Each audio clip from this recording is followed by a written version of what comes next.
കാനാവിലെ കല്യാണ വീട്ടിൽ വീഞ്ഞ് തീർന്നു പോയത് രഹസ്യ സംഭവമാണ്, രഹസ്യത്തിലുള്ള സംഭവമാണ്. എല്ലാവരും അത് പരസ്യമായിട്ട് അറിഞ്ഞിട്ടില്ല. പക്ഷേ ആ രഹസ്യത്തിലുള്ള സംഭവത്തെ കർത്താവ് പരസ്യത്തിൽ അസാധാരണമായ നിലയിലൊരു വിടുതലിനെ അവിടുന്ന് കൈമാറിക്കൊടുത്തു. അങ്ങനെയാണെങ്കിൽ ഈ രാത്രിയിൽ നാം പ്രാർത്ഥിക്കുന്ന എല്ലാ പ്രാർത്ഥനാ വിഷയവും നമ്മൾ അങ്ങോട്ടും ഇങ്ങോട്ടും ഷെയർ ചെയ്യാറില്ല. പക്ഷേ രഹസ്യത്തിൽ പ്രാർത്ഥിക്കുന്ന വിഷയത്തിൻ്റെ മുമ്പിൽ എൻ്റെ ദൈവം ഈ രാത്രിയിൽ അത്ഭുതകരമായ വിടുതലുകൾ കൈമാറുന്ന രാത്രിയാണ്. ആമേൻ.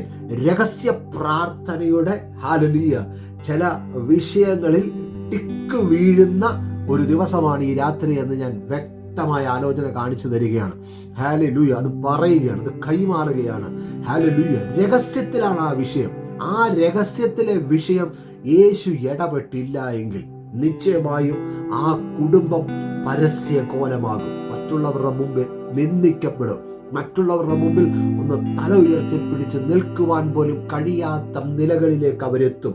പക്ഷേ ഹല്ലേലൂയ, ആ വിഷയം പരസ്യകോലമാകാതെ ആ കുടുംബത്തിൻ്റെ പ്രശ്നം അത് മറ്റുള്ളവർ അറിഞ്ഞ് അവർക്കൊരു നാണക്കേട് വരുവാൻ ഇടയാകുന്നതിന് മുമ്പ് കർത്തൻ അവിടെ ഇടപെട്ടു എങ്കിൽ, കുഞ്ഞെ, മാതാവേ, പിതാവേ, രഹസ്യത്തിൽ പ്രാർത്ഥിക്കുന്ന എനിക്ക് കർത്താവെ അങ്ങ് മാത്രമേ ഉള്ളൂ എന്ന് ഞാൻ എൻ്റെ മുമ്പിൽ പരിശുദ്ധാത്മാവ് അങ്ങനെ തന്നെയാണ് കാണിച്ചു തരുന്നത്. കർത്താവെ അങ്ങ് മാത്രമേ ഉള്ളൂ എന്ന് പറഞ്ഞുകൊണ്ട് മാറി ഭിത്തിക്ക് ചാരിയിരുന്ന് കരയുന്ന ചില വ്യക്തിത്വങ്ങളെ പരിശുദ്ധാത്മാവിന്റെ മുമ്പിൽ കാണിക്കുന്നു. ഹല്ലേലൂയ. അതും ഹല്ലേലൂയ കട്ടിലിൽ ചാരിയിരുന്ന് പ്രാർത്ഥിക്കുന്ന 1-2 പേരെ പരിശുദ്ധാത്മാവിന്റെ മുമ്പിൽ കാണിച്ചിട്ട് പറയുന്നു, കർത്താവെ അങ്ങ് മാത്രമേ ഉള്ളൂ, എനിക്കൊരു സൊല്യൂഷൻ ആവശ്യമാണ് എന്ന് പറഞ്ഞ് കരയുന്ന വിഷയത്തിന് മുമ്പിൽ പരിശുദ്ധാത്മാവ് പറയുന്നു, ചില ഡെലിവറൻസ് അസാധാരണമായ നിലയിൽ അടുത്ത ചില മണിക്കൂറുകൾക്കുള്ളിൽ അത് സംഭവിക്കാൻ പോകുന്നു. രഹസ്യത്തിൽ കരയുന്ന ചില വിഷയത്തിന്റെ മുമ്പിലുള്ള വ്യക്തമായ മറുപടിയെ കർത്താവ് കൈമാറി തരികയാണ്. ഹല്ലേലൂയ. ഇന്ന് രാത്രിയിലും അധികാരത്തോടെ വിളിച്ചു പറ, എൻ്റെ ദൈവം എൻ്റെ പ്രാർത്ഥന കേൾക്കും എന്നുള്ളത് എൻ്റെ ബലമാണ്. എൻ്റെ ദൈവത്താൽ എൻ്റെ ജീവിതത്തിൻ്റെ മേൽ വിടുതൽ ഉണ്ട്. എൻ്റെ ദൈവം എനിക്ക് വേണ്ടി ചെയ്യുന്ന സാധാരണമായ വിടുതലിനെ ഞാൻ ഈ രാത്രിയിൽ അത് പൂർണ്ണമായും സ്വീകരിക്കുകയാണ്. എൻ്റെ കർത്താവിൻ്റെ പ്രവൃത്തിയെ ഞാൻ സ്വീകരിക്കുമ്പോൾ അത് ഹല്ലേലൂയ രഹസ്യത്തിൽ എന്നെ തകർക്കുവാൻ വേണ്ടി അജണ്ട ഉണ്ടാക്കുന്നതിൻ്റെ നടുവിലും പരസ്യത്തിൽ എൻ്റെ കർത്താവിനെ വിജയത്തിലേക്ക് കൊണ്ടുവരികയാണ്. പൗലോസിനെ തകർത്ത് കളയുവാൻ വേണ്ടി ഒരു വലിയ കൂട്ടം ജനത പട്ടിണിയിരുന്നു. ഹല്ലേലൂയ. എന്താ സംഭവിച്ചത്? ഹല്ലേലൂയ.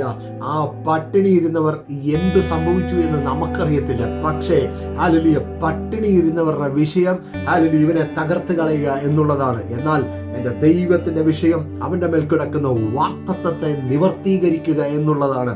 അങ്ങനെയാണെങ്കിൽ ഹല്ലേലൂയ നിനക്ക് വിരോധമായി തന്ത്രങ്ങൾ മെനയുന്ന, നിനക്ക് വിരോധമായി ഒരു വലിയ കൂട്ടം ജനത, അവർ ശക്തിയുള്ളവരായിരിക്കാം, അവർക്ക് അധികാരികളുമായിട്ട് ബന്ധമുണ്ടായിരിക്കാം, അവർക്ക് വലിയ വലിയ ബന്ധങ്ങളുള്ള വ്യക്തിത്വങ്ങളായിരിക്കാം, അവരെ നമ്മൾ ഭയപ്പെടേണ്ടുന്ന വ്യക്തിത്വങ്ങളായിരിക്കാം. പക്ഷേ ഹല്ലേലൂയ നീ ഒറ്റയ്ക്കായിരിക്കാൻ നിൽക്കുന്നത്. നിനക്ക് വേണ്ടി ഇറങ്ങി വരാൻ ദൈവമുണ്ട്. ആ ദൈവത്തിന്റെ പ്രവൃത്തി ഈ വരുന്ന ദിവസങ്ങളിൽ കാണാൻ പോകുകയാണ്. ചിലർ കൂട്ടം കൂടുന്നത് ഹല്ലേലൂയ അത് ചിതറിപ്പോകും. ഈ ദിവസങ്ങളിൽ അത് സംഭവിക്കാൻ പോകുന്നു. ദൈവത്തിന്റെ മഹത്വമുള്ള ഭുജത്താൽ അത് സംഭവിക്കാൻ പോകുന്നു.